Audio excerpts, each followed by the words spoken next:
اما بعد فاعوذ باللہ من الشیطان الرجیم بسم اللہ الرحمن الرحیم الف لام میم ذالک الکتاب لا ریب فیہ صدق اللہ العظیم اللہم نور قلوبنا بالقرآن وزین اخلاقنا بالقرآن ونجینا من النار بالقرآن وآتنا الجنۃ بالقرآن تمام احباب حصول برکت کے لیے درود پاک پڑھ لیجیے الصلاۃ والسلام علیک یا سیدی یا رسول اللہ وعلى آلك وأصحابك يا سيدي يا حبيب الله الصلاة والسلام عليك يا سيدي يا نبي الله وعلى آلك وأصحابك يا سيدي يا نور الله. تمام احباب توجہ جو ہے میری طرف رکھیے گا. آج 27 شب ہے اور ہمارے ہاں یہ معروف ہے کہ 27 کی رات جو ہے یہ لیلۃ القدر کی رات ہے. ہمارے یہ ایک ماحول جو بنایا جاتا ہے 27 کی رات کو ہم قرآن مجید کو تراویح میں مکمل کرتے ہیں. توجہ ہے سب کی سبحان اللہ ہے. ہم 27ویں شب کو قرآن مجید جو ہے یہ تراویح میں مکمل کرتے ہیں اور مکمل کرنے کے بعد ہم اپنے حفاظ کرام جو ہوتے ہیں ان کو اپریشیٹ کرنے کے لیے حوصلہ افزائی کرنے کے لیے ان کی ہم کرتے ہیں خدمت جیسے آج کی گئی. اور میں پوری مسجد کی انتظامیہ کاشف بھائی اور بھائی صاحب اور جتنے بھی مسجد کے دوست احباب تعاون کرتے ہیں ان کا شکر گزار بھی ہوں کہ آپ نے اپنی محبتوں سے نوازا ہے. یاد رکھیے کہ قرآن مجید وہ کتاب ہے کہ جس سے جب کوئی بندہ پیار کرنا شروع کر دیتا ہے اللہ تبارک و تعالیٰ بھی اس سے پیار شروع کر دیتا ہے. آج قرآن مجید یہ پورے رمضان کو جو فضیلت دی گئی ہے یہ صرف اور صرف قرآن مجید ہی کی وجہ سے دی گئی اور لیلۃ القدر کی رات کو اتنی عظمتیں دی گئی ہیں وہ بھی قرآن مجید ہی کی وجہ سے دی گئی ہے. یاد رکھیں کہ جس کتاب کی وجہ سے جس کتاب کی برکتوں کی وجہ سے اللہ نے پورا مہینہ رمضان بنا دیا اور پھر صرف اس قرآن کے پروٹوکول کے لیے لیلۃ القدر کی رات کو بنایا ہوا. اس رات کے متعلق ہے کہ اللہ کی رحمت آسمان قدرت پہ نزول فرما کے بندے سے مخاطب ہو کے پوچھتی ہے کہ مانگو کیا مانگنا ہے.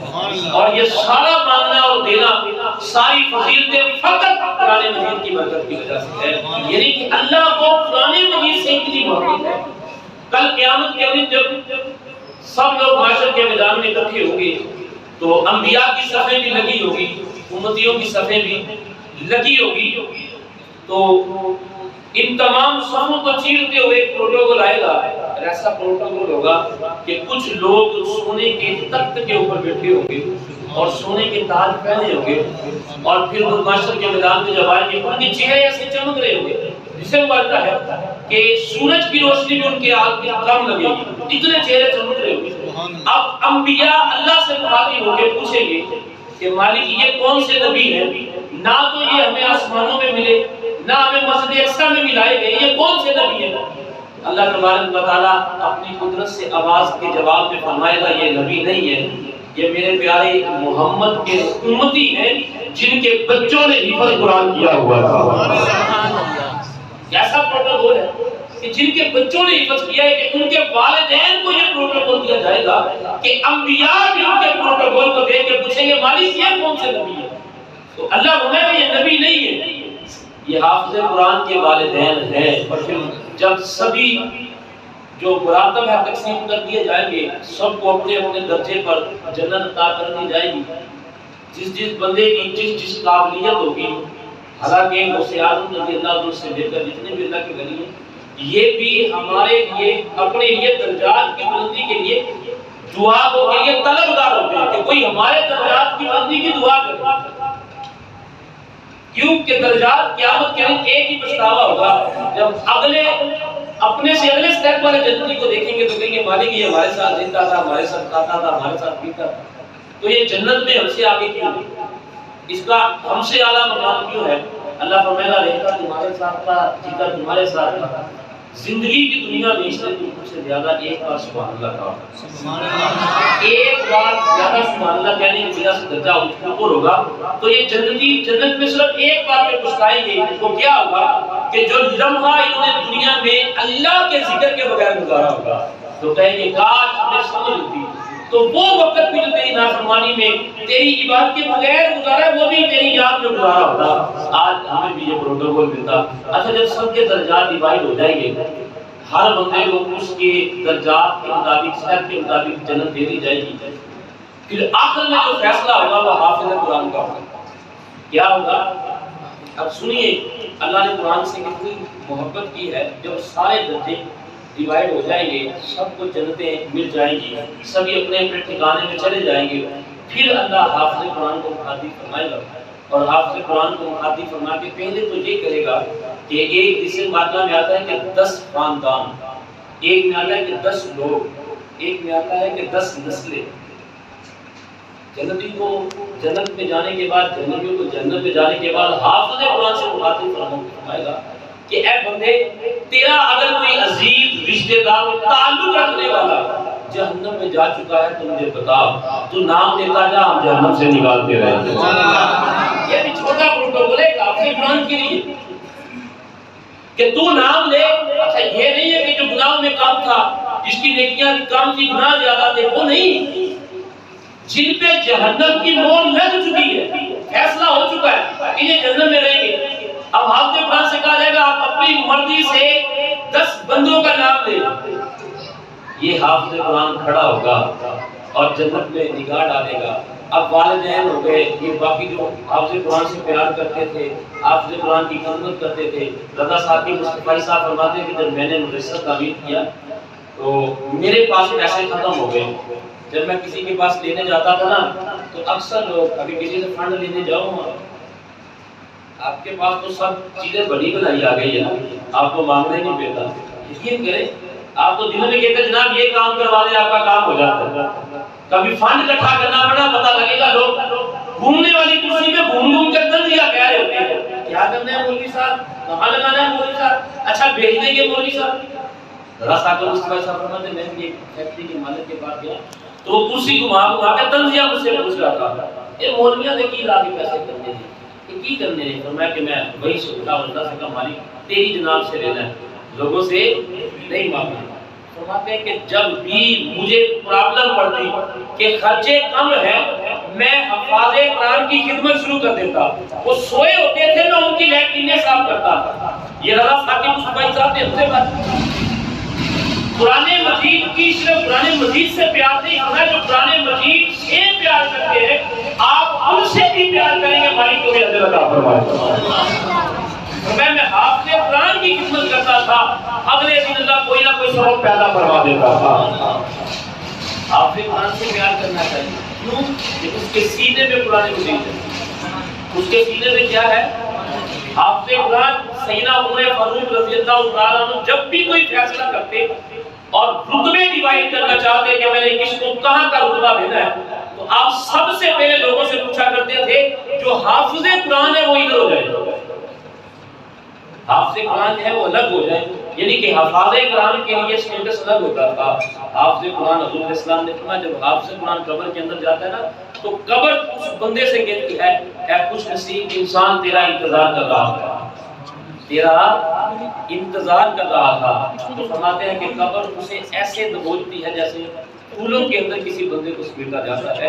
حافظ قرآن سے پیار اتنا ہے تو حافظ قرآن سے پیار کرنے والوں کا اتنا معاملہ ہے، اس کے والدین کا یہ پروٹوکول ہے، تو خود حافظ قرآن کا کیا کرتا. اچھا جب سب فیصلے ہو جائیں گے جنتی کو اسے پوچھا جائے گا بھائی تیری پہچان میں اگر کوئی جہنمی ہے، اب یہ سوچے گا یار میرے فلاں رشتے دار بھی جنت میں آ گئے، میرے والد صاحب تو پہلے پروٹوکول کے ساتھ جنت میں آ گئے، اب میں کیا کروں.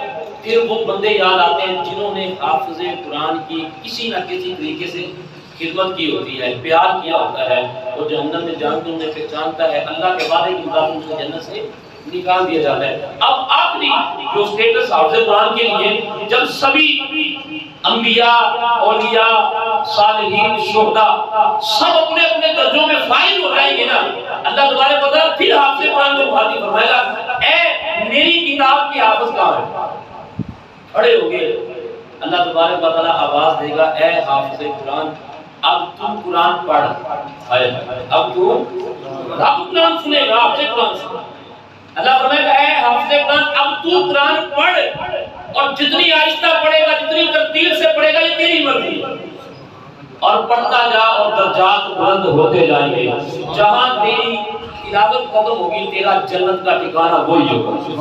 پھر یہ حافظ قرآن پڑھتا جائے گا، وہ کتب ابدال شہداء صدیقین یہ سب دیکھ رہے ہوں گے کہ حافظ قرآن ان کے درجے سے بھی اوپر جا رہا ہے۔ اور پھر جب الناس ختم ہوگا، قرآن ختم ہوگا، اللہ فرمائے گا کہ تیرا ٹھکانہ یہی ہے۔ حافظ قرآن ایک ایسا خوش نصیب بندہ ہے لیکن حفظ کر کے اس کے اوپر پہلا بھی دیا گیا۔ یہ نہیں ہے کہ خالی حافظ قرآن بننے کے بعد اپنے نام کے ساتھ حافظ نکالی ہے، باقی ساری زندگی جو تمہاری ہے وہ ایسی ہے کہ بندہ بھی کہے یار اتنا دے حافظ ہونے۔ حفظ کرنے کے بعد پھر اپنی زندگی کو لائف ٹائم کو بھی چینج کرے، اپنے رویوں اپنے لہجوں کو بھی چینج کرے، اپنی روز و شب کی زندگی کے سارے معمول کو بھی چینج کرے۔ یہ نہ آگے کوئی بندہ یہ نہ تمہیں کہہ دے کہ آپ حافظ قرآن، یہ نہیں ہے کہ حفظ کرنے کے بعد تمہیں سارے ٹائٹل مل گئے، حفظ بچانا بھی ہے۔ حضور علیہ السلام نے فرمایا کہ جنت میں جنتی کو سب سے اعلیٰ انعام جو دیا جائے گا وہ حافظ قرآن کو دیا جائے گا۔ سب سے اعلیٰ جو انعام ہوگا، کیا انعام ہوگا کہ جب سب کے درجات کی بریک لگ جائے گی، یہ قرآن پڑھے گا اور اس سے بھی اگلے درجات پہ چل جائے گا، تو پھر حضور علیہ السلام نے فرمایا سب سے بڑا انعام حافظ قرآن کو ہے، اور سب سے سخت عذاب۔ جب حضور معراج سے واپس آ رہے تھے تو حضور نے جبریل سے پوچھا جبریل جہنم کا سب سے ہلکا عذاب کیا ہے؟ کہیں سب سے ہلکا عذاب یہ ہے کہ اس کے پاؤں میں لوہے کی جوتیاں ڈالی جائیں گی اور اس کا جو دماغ ہے پگھل کے اس کے نتھنوں سے باہر آ جائے گا۔ کن کے لیے؟ حضور علیہ السلام آقا کریم علیہ السلام نے جب پوچھا تو جبریل نے فرمایا یہ منافقین کے لیے عذاب ہوگا، یہ کفار کے لیے عذاب ہوگا۔ پھر عذاب کی وہ جو دلچسپی کھل گئی، پھر جو سب سے آخری عذاب پوچھا جبریل سب سے خطرناک عذاب جہنم میں کس کو دیا جائے گا؟ سب سے برا عذاب کہ جہنم بھی اسے پناہ مانگے گی۔ حضور علیہ السلام کی بارگاہ میں جبریل نے عرض کی یا رسول اللہ آپ کا وہ امتی جس نے حفظ قرآن کیا ہوگا اور پھر اسے بلا دیا گیا۔ اگر انعام سب سے اعلیٰ ہے نا تو پھر اگر حفظ کر کے اس کی ناقدری کی، اور آقا کریم نے بڑا بات کیا، آپ نے فرمایا کہ جو بندہ حفظ کر کے حفظ بلا دے، یہ نہیں کہنا کہ اس نے حفظ بلا دیا ہے، حضور علیہ السلام فرماتے بلکہ یہ کہنا ہے کہ قرآن نے اس کا سینہ چھوڑ دیا، دل چھوڑ دیا، قرآن کے قابل یہ بندہ نہیں رہا۔ تو قرآن سے پیار کریں، قرآن سے پیار کرنے والوں کے ساتھ پیار کریں۔ ہمارے محدثین کی عادت تھی، ہمارے اماموں کی عادت تھی کہ آپ حفاظ کرام کو جس طرح سید زادوں کو آگے بلاتے ہیں تو ان کی عادت تھی ساری زندگی، ہمارے چاروں خلفاء کی عادت تھی کہ فیصلہ کرنے سے پہلے حفاظ قرآن سے فرماتے تھے آپ آگے آگے بیٹھیں، اور اگر کوئی حافظ قرآن ہوتا تو اس کے آگے اس طرح ملتے جیسے ہم آج سید زادے سے ملتے ہیں۔ یہ ہمارے اکابرین کا شیوا ہے کہ حفاظ قرآن سے اتنا پیار کرتے تھے کہ حافظ قرآن کو آتا ہوا دیکھ کے کھڑے ہو جاتے کہ اس کے سینے میں محمد پہ نازل ہونے والا قرآن ہے۔ آج ہم بھی اگر قرآن سے محبت کریں، میں اکثر ایک بڑا ہی وہ امام محمود غزنوی رحمۃ اللہ تھے، آج تو قرآن کے ساتھ بڑا سلوک عجیب سا کیا ہوا ہے اپنے، تو محمود غزنوی ایک جنگ میں گئے تو شکست ہوئی، 2 بار شکست ہوئی، 3 بار شکست ہوئی، پھر کوشش کرتے رہے، آخر کار ایک گاؤں میں پڑاؤ کیا تو ایک خیمہ لگا ہوا تھا، تو آپ نے آواز دی، ایک بندہ نکلا، اس نے کہا جی میں مجاہد ہوں تو تیرے خیمے میں رات رہنا چاہتا ہوں، امید کا غلبہ ہے، جی آ جائیے۔ جب اس کے خیمے میں گئے نا تو پاؤں سیدھے کیے تو اوپر والی جگہ پہ قرآن مجید تھا، اس نے پوچھا یہ کیا؟ اس نے کہا قرآن مجید۔ تو محمود غزنوی رحمۃ اللہ نے ساری رات جو ہے پاؤں سمیٹ کے گزاری، ادب کیا نا قرآن مجید کا کہ پاؤں نہیں ادھر کیے۔ ابھی آدھی رات نہیں گزری تھی کہ مدینے والا خواب میں آ گیا، حضور فرمانے لگے محمود غزنوی مجھ پہ نازل ہونے والی کتاب سے اتنا پیار کرتا ہے، اتنا عطف کرتا ہے، اللہ تبارک و تعالیٰ کے فضل سے صبح فتح تیرے نام لکھ دی گئی۔ محمود غزنوی بھی لشکر لے کے گیا، چھوٹا سا لشکر تھا، بہت بڑی فوج سے مقابلہ جیت کے آئے، تو آنکھوں میں آنسو تھے، لوگ محمود غزنوی کے نعرے لگا رہے تھے، تو محمود غزنوی نے روک کے کہا سنو، یہ کمال محمود غزنوی نے کہا نہیں ہے، یہ کتابیں قرآن مجید کی ادب کی وجہ سے اللہ نے ہمیں فتح سے سچا۔ آج اگر قرآن سے پیار کیا جائے. میں اکثر ایک جملہ کہتا ہوں، قرآن کے ساتھ لپٹا ہوا گلاس اور اس کے ساتھ لگا ہوا ایک گتے کا پیپر جو ہوتا ہے، آپ نے کبھی دیکھا قرآن کھولے تو ایک وائٹ پیپر نظر آتا ہے، وہ قرآن کا حصہ. لیکن جب بھی آپ قرآن کھولیں گے اس کا بھی گوسا لیتے ہیں، گتے کا بھی گوسا لیتے ہیں. وہ جو گلاب ہماری بہن بیٹی بازار جاتی ہے، دکاندار سے کہتی ہے کہ کوئی فالتو کپڑا ہے، وہ کہتا کیا کرنا ہے، قرآن مجید کا گلاب بنانا ہے. وہ ایک کپڑا جو اس نے ڈالا ہوتا ہے کسی سوراخ میں اتارتا ہے دے دیتا ہے. اب اس کا جو دوسرا حصہ ہے وہ پتہ نہیں اس نے موٹر سائیکل صاف کرنے کے لیے رکھا ہے، پتہ نہیں اس نے وہ جھاڑنی بنائی ہوئی ہے، لیکن جو کپڑا آپ کے گھر آیا اور قرآن کا گلاب بن گیا. کبھی ایسا ہوا ہے کہ وہ گلاب گر جائے تو آپ نے بغیر چومے اسے پکڑا ہو؟ جو ایک اس کے ساتھ والا کیا کر رہا ہے، اس کا کیا رتبہ ہے، کیا اسٹیٹس ہے، لیکن جو کپڑا قرآن سے لگ گیا لوگ پوچھے لیتے ہیں.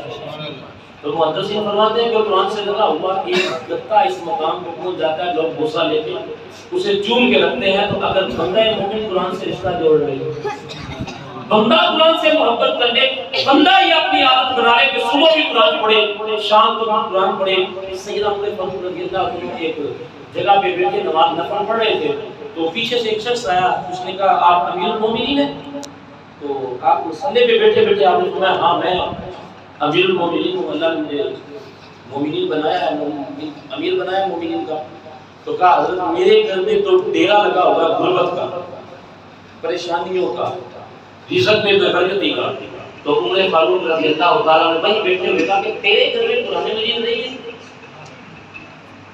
تیرے گھر میں قرآن مجید نہیں ہے، اتنے شکوے کر رہا ہے. کہا ہے. تو آپ فرماتے پھر قرآن پڑھنا جا، چل قرآن پڑھنا. کچھ نفل پڑھنے شروع کر دیے. چند دنوں کے بعد خدا ملا، آپ نے آواز دیا، ہم سنا یار میں ذرا اللہ کی بارگاہ میں محو گفتگو تھا اور تو بیچ میں آ گیا تھا، تو میں نے تجھے کہا تھا کہ جا قرآن پڑھ. تو بتا دے غربت کا اور تیرے حالات کا کیا بنا ہے. کہا حضرت کمال کرتے ہیں، جب سے آپ نے کہا تھا کہ جا کے قرآن پڑھ، میں نے قرآن پڑھنا شروع کر دیا ہے. اللہ نے اتنا رزق دے دیا ہے رکھنے کے لیے جگہ موجود ہے. تیرے گھر میں ایک ایسا مسئلہ ہے، تیرے گھر میں ایسی فیسلٹیز ہے، اب تیری مرضی ہے تجھے کھولے گا ہی. یہ جادو ٹونے، یہ پریشانیاں، یہ گھوسلے، ابھی قرآن کھول کے تو دیکھنا. ہم نے صرف خودگی پہ قرآن کھولنا ہوتا ہے. نئی دکان لی ہے تو مدرسے سے بچے لے کے آ جاؤ، وہ قرآن پڑھیں گے برکت ہوگی.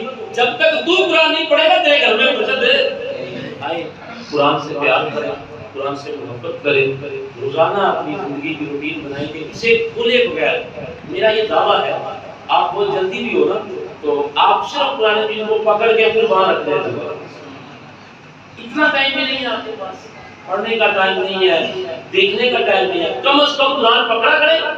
اگر اس کے مٹی لگی ہے صاف کر دیں، ورنہ یوں پکڑے کھولے اور یوں بن کے رکھ جائے. تیرے واپس گھرانے تک یہ قرآن تیرے سر پہ سایہ کرے. اتنی بڑی فیسلٹی میرے دین میں دی ہوئی ہے. آئے اس قرآن سے جو بے وفائی کر بیٹھے ہیں نا، آج یہ چھوٹی چھوٹی باتوں پہ جادو نہیں ہو گیا، ٹونا نہیں ہو گیا. میرے نبی صلی اللہ علیہ وسلم نے فرمایا مجھے اللہ تعالیٰ نے معراج کی رات دو تحفے دیے. کون سے تحفے دیے؟ ایک سورہ بقرہ کی آخری 2 آیاتیں. کیا؟ سورہ بقرہ کی آخری 2 آیاتیں اور ایک لفظ دیا لا حول ولا قوت الا باللہ، جو کسی نبی کو نہیں دیا گیا. آپ نے کہا جو شخص اپنے گھر میں عشاء کے بعد یہ 2 آیتیں تلاوت فرما لیتا ہے، شیطان اس کے گھر میں داخل نہیں ہو سکتا. تو جب شیطان داخل نہیں ہو سکتا، کسی کا جادو تیرے گھر میں کیا سے کرے گا. آئے قرآن سے پیار کریں، قرآن سے محبت کریں. جو بندہ قرآن سے پیار کرتا ہے پھر صرف دنیا نہیں، پھر قبر میں بھی یہ قرآن اس کے ساتھ ہوتا ہے. حضور علیہ السلام ایک جگہ پہ گئے، وہ پڑاؤ کیا، خیمہ لگایا تو قرآن مجید کی آواز آئی.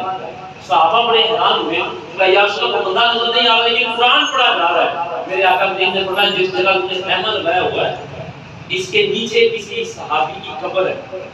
تو یا رسول اللہ قرآن مجید کی حضور فرماتے وہ قرآن سے اتنا پیار کرتا تھا قبر میں بھی چلا گیا ہے تو قرآن ہی پڑھ رہا ہے. قرآن سے پیار کریں، قرآن سے محبت کریں.